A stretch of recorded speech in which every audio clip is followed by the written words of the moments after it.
Hi everyone, it's Elizabeth here. So I wanted to do this video in regards to 7 kind of life purpose lessons that we can learn from the play The Christmas Carol, the book The Christmas Carol, written by Charles Dickens. I love The Christmas Carol, and it's probably one of Dickens' most well-known books because we've grown up in Western society with the Christmas Carol in schools and in plays and things like that. And I believe that a lot of what Dickens has done in his career and through his analysis of society has been super smart. I've loved Charles Dickens ever since I was a little kid.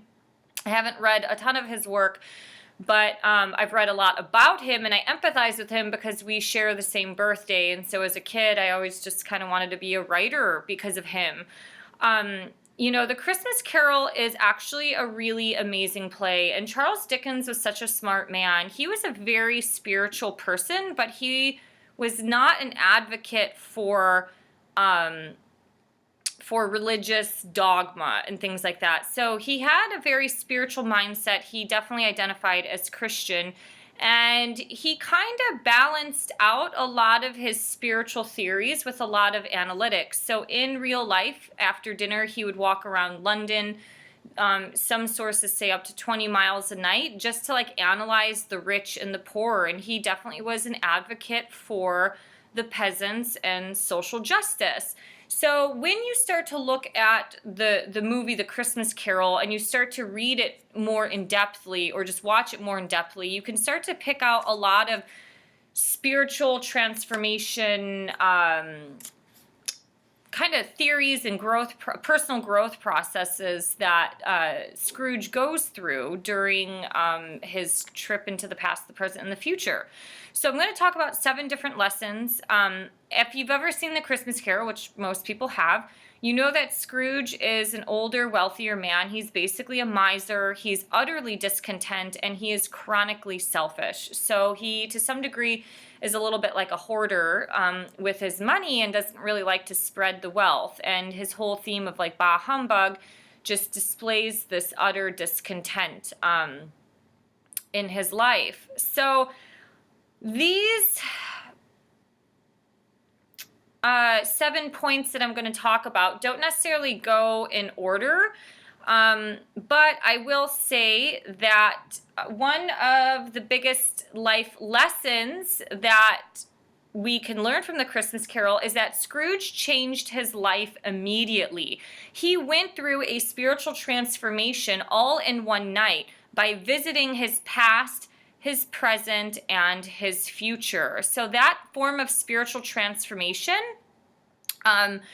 and kind of looking at the timeline of his life really made him reflect and contemplate that if he was going to stay on the same path and trajectory of where he was now, it was going to greatly and vastly affect the future. So one thing, the second lesson that I kind of want to talk about is that when he went through his Christmas. Okay, so basically the second lesson is the actions of your past or the trauma from your past can vastly affect your future.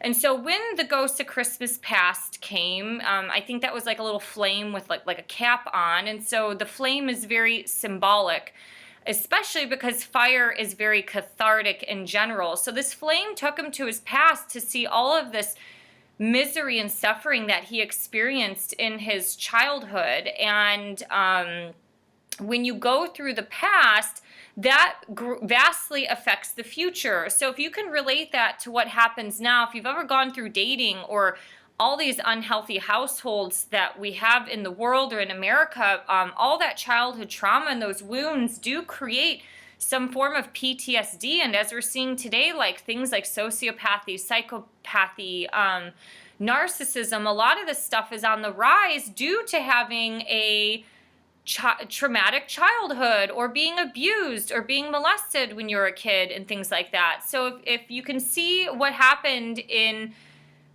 Dickens' past, that vastly affected his future. And it kind of altered and shaped his reality to make him who he was. He was very married to his job and very married to his work, and not really so considerate of other people or society and things like that. The third lesson that you can look at is that as he went through these journeys with the ghosts of the past, the present, and the future, you can see these fundamental shifts in Scrooge that went from fighting his ghosts to desperately trying to hold on to them to avoid the reality. So he didn't, he wanted to be stuck in this illusion, and he didn't want to necessarily come back to reality to realize that he was just a lonely old miser, being by himself. And so as you go through your spiritual personal growth, you will see fundamental shifts. And a lot of times where I'm going with this lesson, it's a lot on this thought of grasping on and letting go. So, do you have the ability to let go of the things that happened in your past?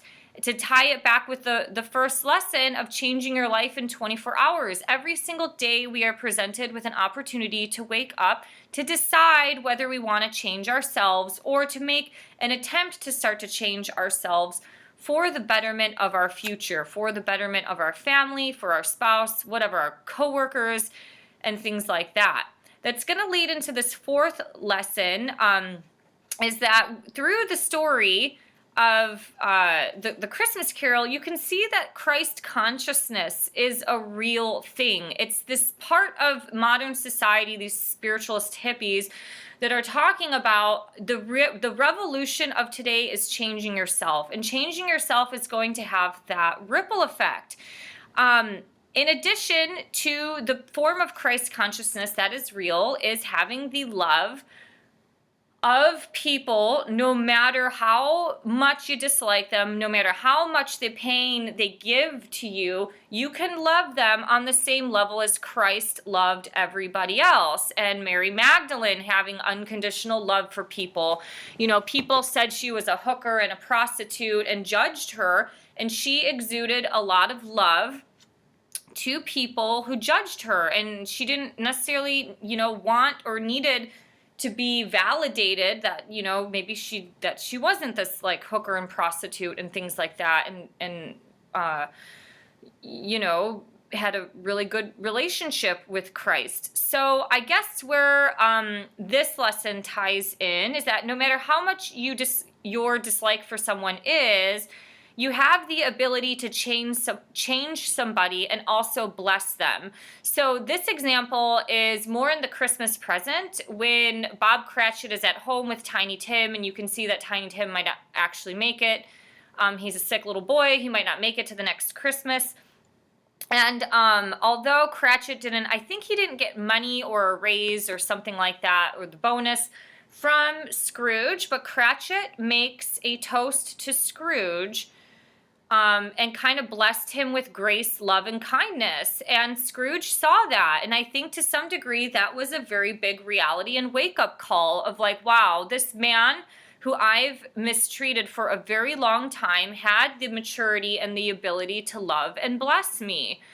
And I think we can see this a lot in interpersonal relationships. Generally, you see this in a lot of love relationships where there's so much, like somebody hurts you or deceives you or cheats on you, and then they, all you want is, you have all this bitterness and vengeance built up and anger built up in you that you're like, well, I could care less if they fall off the planet or die tomorrow in a car crash. And so it's like, okay, do you have the spiritual foundation to just bless that person? Even if they fucked you up to some degree, it's like that person has their own issues, and your blessing and your hope for them to change will be for them to change themselves, although you are the recipient of that damage.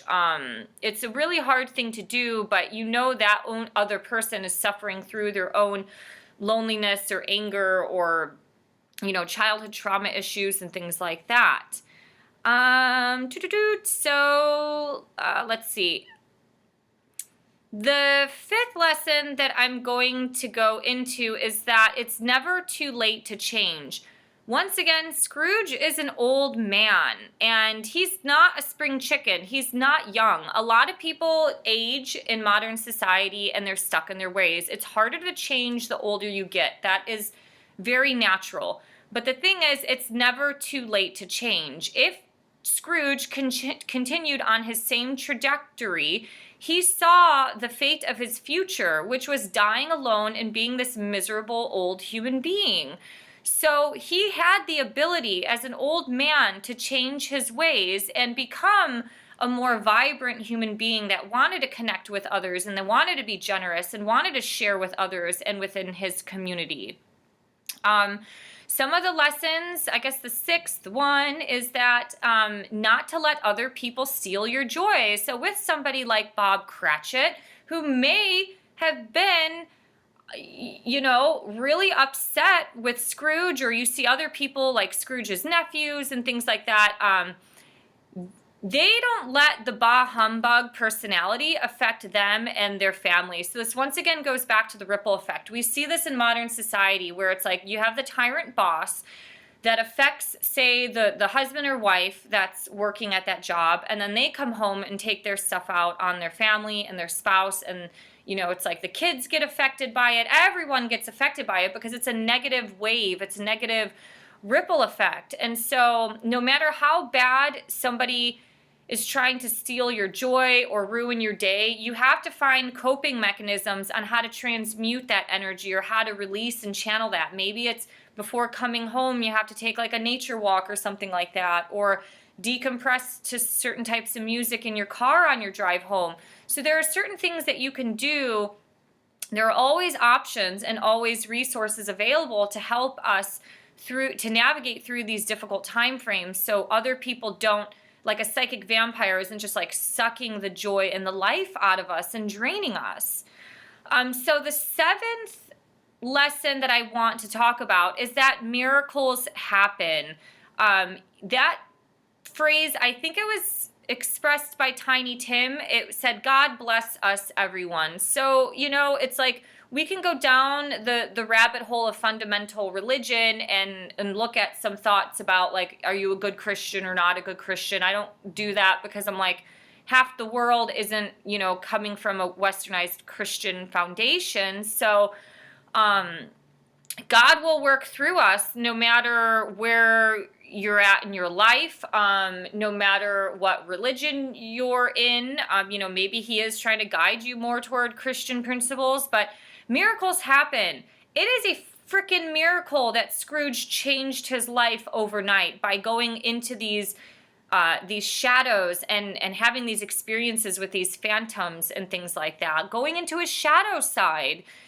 Some people have to walk into the shadow side in order to realize, to get them back on the path of light. I do think a lot of our higher wisdom, is kind of calling us, like, if you have temptations to want to be super promiscuous, it's like the higher part of you might be like, you know what, I only like sex, like, in a relationship or in love.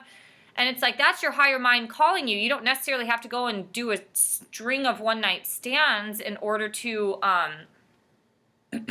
realize this. It's like listening to your higher mind. But miracles happen. They may happen every day. They may not. I think a lot of people want miracles to happen, like God is this genie and he's going to bless me with this home and this new job title and all this material stuff. And the whole point of the Christmas Carol is that this is about spiritual transformation and personal growth. I'll link the video down below of what I talked about near-death experiences, and you can hear a really profound story of somebody I had a conversation with who is from Cleveland, Ohio, that got shot by a drive-by shooting from a gang, ended up in a coma, and that cured his bipolar disease as well as transformed his life to leave Ohio to move to Seattle to be with the love of his life. So, you know what I mean? It's like these are spiritual transformations. He didn't get, caught in a coma and then woke up and won the damn lottery. God isn't a genie of materialistic goods. God is, I would say, he's a genie of personal growth and transformation. And you know what? That guy had a choice. And luckily that girl loved him enough to where it's like, they ended up being together and things like that. So, life has these funny ways and stories of working through you, but miracles happen. For God's sakes, maybe somebody enters your life and brings you a message to like, hey, stop doing this. And you have the choice to continue down that path, or you have the choice to change.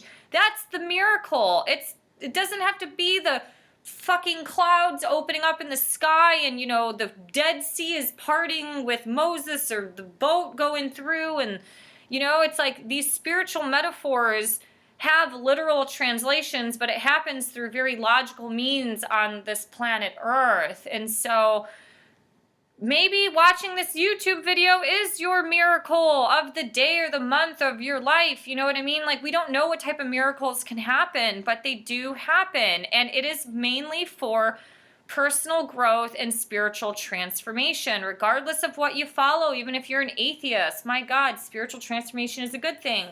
So, there's a ton of different lessons in the Christmas Carol, and I think this is a great time to talk about it since it's the holiday season.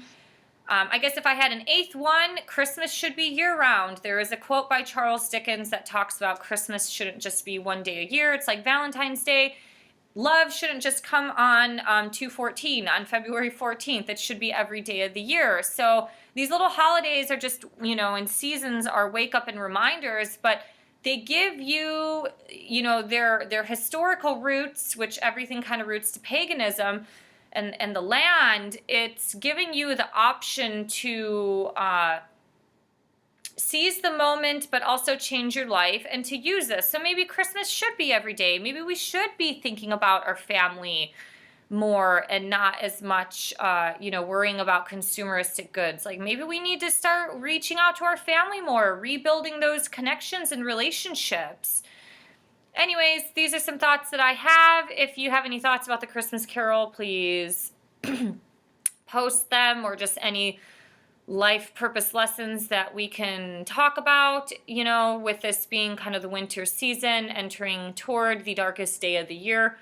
And have a great time, holiday season, and see you guys soon. Bye.